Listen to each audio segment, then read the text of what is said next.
छत्तीसगढ़ में 15 नवंबर से धान खरीदी शुरू होने जा रही है, लेकिन टोकन तो हर हाथ ऐप बंद होने और कंप्यूटर ऑपरेटर्स के हड़ताल पर जाने की वजह से न तो किसानों का पंजीयन हो पा रहा है और न ही टोकन कट रहा है।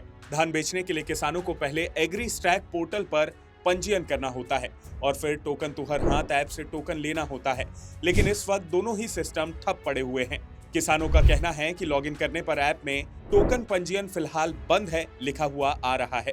अधिकारियों ने बताया कि ऐप का नया वर्जन प्ले स्टोर पर उपलब्ध नहीं है, इस वजह से सर्वर से लॉगिन नहीं हो पा रहा है। दूसरी तरफ एग्री स्टैक पंजीयन में खराबी की वजह से रायगढ़ जिले के लगभग 1000 से ज्यादा किसान धान खरीदी के लिए पंजीयन नहीं कर पा रहे हैं। इन किसानों का या तो नाम गलत है या फिर जमीनों की एंट्री ही नहीं हो पाई है। आलम यह है कि अब तक इनका पंजीयन अटका हुआ है। इधर 3 दिनों के बाद प्रदेश भर में धान खरीदी शुरू होने वाली है। ऐसे में आधी अधूरी तैयारी को लेकर लगातार सवाल उठ रहे हैं। दरअसल प्रदेश भर में 15 नवंबर से धान खरीदी शुरू होगी। धान खरीदी के पूर्व किसानों के पंजीयन की प्रक्रिया एग्री स्टैक पोर्टल के माध्यम से की जा रही है। रायगढ़ जिले में भी लगभग 81,000 से ज्यादा किसान पंजीयन कर चुके हैं, लेकिन अभी भी लगभग 1000 से ज्यादा किसानों का पंजीयन अटका हुआ है। इन किसानों की एंट्री एग्री स्टैक पोर्टल पर नहीं हो पाई है।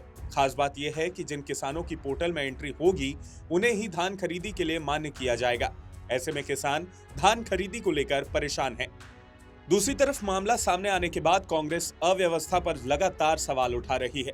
कांग्रेस का कहना है कि सरकार जानबूझकर किसानों के नाम और रकबे में कटौती कर रही है ताकि ज्यादा धान खरीदी से बचा जा सके। कांग्रेस धान खरीदी की सतत मॉनिटरिंग करेगी।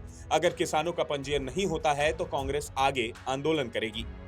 इधर मामले में अधिकारी एंट्री के दौरान तकनीकी त्रुटि की बात कहकर पल्ला झाड़ रहे हैं। अधिकारियों का कहना है कि जिन किसानों के नामों में गलती हुई है उनमें संशोधन किया जा रहा है। आरआई पटवारियों के माध्यम से संशोधन का काम लगातार चल रहा है। धान खरीदी को लेकर किसानों को परेशानी ना हो, इसके लिए विशेष सतर्कता बरती जा रही है। एग्री स्टेक जो किसानों का पंजीयन का काम चल रहा था धान खरीदी के लिए, उसमें लगभग हमारे 47,000 खसरे छूटे हुए हैं। इससे अपन क्या है कि आरईओ और सीएससी सेंटर और समिति प्रबंधक ये लोग अपना बैठ के उसका एंट्री कर रहे हैं। उस संस्थागत भूमि है या फिर शासकीय भूमि है या फिर वन पट्टा है, ऐसे जो प्रॉब्लमेटिक किसान हैं वही किसान मात्र 1000 ही बचे हुए हैं।